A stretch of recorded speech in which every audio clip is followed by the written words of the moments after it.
Hi friends, అందరికీ నమస్కారం. 9th class physics ఇది.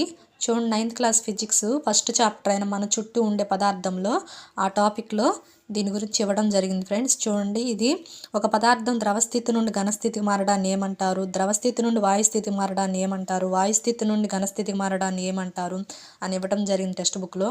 అదంతా చదువుకోవటం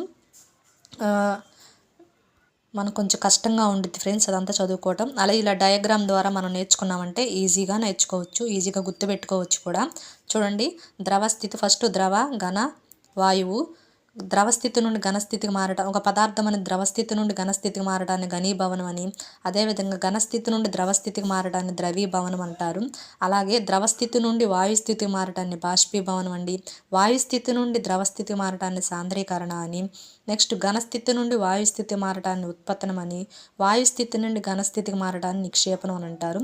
ఇక్కడ మనం 6 బిట్లు నేర్చుకుంటున్నాం. చూడండి, గమనించండి, ఇక్కడ 6 బిట్లు నేర్చుకుంటున్నాం.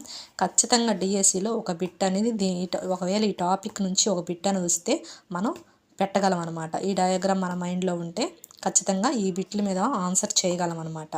Okay friends, thank you. Please like and share, subscribe.